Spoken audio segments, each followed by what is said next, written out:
Evening everybody, Stephen Howson here, Full-Time Devils. Been asked to do a quick review of the game today against Everton. We dominated, as you probably could expect us to do. It's been a bit of a trademark of our play since the turn of the new year, since after Christmas. One of the reasons that I'd called for a slight rotation in our team is that I felt we'd become a little bit predictable. And then when we got the injuries that we got ahead of the Chelsea game last week, people panicked a little bit and the confidence went because we was bringing in untried players and players that might not have full match fitness. And sometimes there is an argument to be said for playing the same team and don't change a winning formula. But sometimes you do have to freshen things up, and the great managers do a little bit of both. And I felt like the team has gone a little bit stale of late and become predictable, especially with the way we utilise Fellaini. Fellaini and Young have been given a little bit of stick by me of late for being limited players. And that's not that I think they're bad. You lot are way too quick to jump on things. Things are either amazing or shit, and it's not the case. There's a big sliding scale of grey that everyone seems to miss. Last year, Fellaini and Young was awful. This year, they're world class. Well, no, the truth has always been somewhere in the middle. And the same can go for Di Maria and Falcao. Last year, they was world beaters. This year, they're not performing. But does that mean that they're never going to perform again? Or does it mean that they're settling into one of the hardest leagues in the world? That's why I'm all for giving the pair of them time, because they've shown that they can hit them heights. Fellaini and Young have never shown that they can hit them heights. And today was an example of why I've been saying that they are limited players, because they proved they're limited players. They work hard, granted, but I don't think you should really be rewarding people for working hard. Come on, we're fans. What would we do to play for Manchester United? What would you do if you was wearing that shirt of Manchester United? You would bleed for it, wouldn't you? So working hard shouldn't really be an attribute that we put a lot of emphasis on. Today we had players not performing, but I don't think we've seen the final evolution of Van Gaal's system. There's signs of how I think we might play next season that are evident, and I think that the possession game is something that we're really going to stick with. But we lack that penetration in the final third.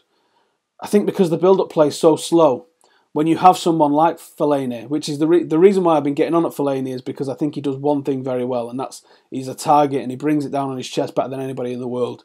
But when we've got a slow build-up play, you need a bit of guile in that final third.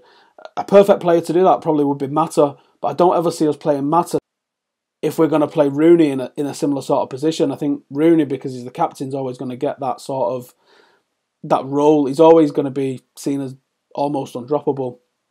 But we need a player with that sort of guile and that sort of agility and that sort of mental acuity that Matt has got, where he can find a pass, he can beat a man, he can lay somebody off.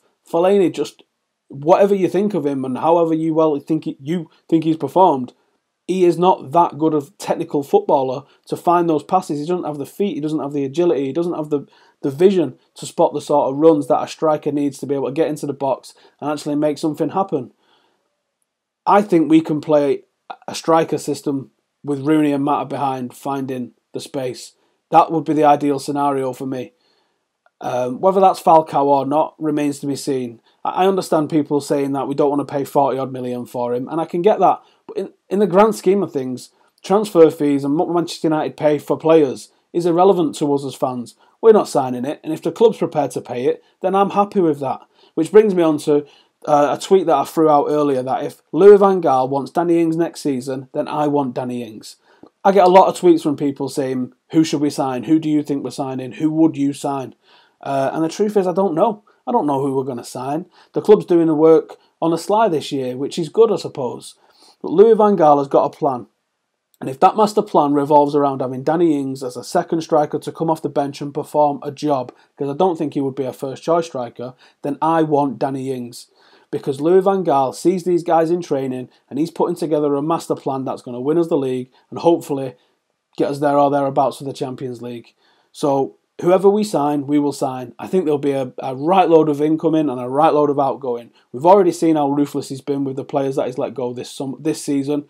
I expect him to do the same, if not more, going forward. David De Gea is the one that I really want us to keep, but I don't know if he's going to stay, and that's the one that's it's all going to hinge on. I don't think Valdez is anywhere near the level of player that De Gea is. As for the remainder of this season, I think we can probably just about make second, but it's going to be hard for us now after losing 3 points there today. City are going to drop again, and I think we'll beat Arsenal and overtake them when we do. I know they've got a game in hand, but I think we'll overtake them. And if we don't, well, we'll still get fourth anyway. You only get the same thing, which is qualification for the Champions League. Fourth might include a little bit of a qualifier, but in the grand scheme of things, it doesn't really matter all that much. What will be, will be. Today was a blow, but we go on.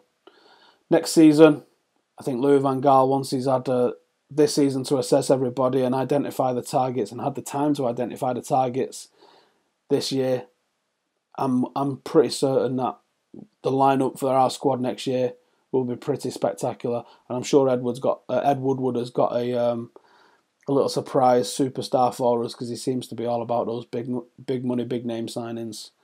So we will see. Onwards, we've got West Brom next week.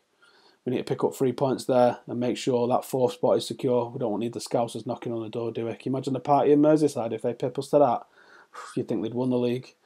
This is Alson signing off. I'll see you next week.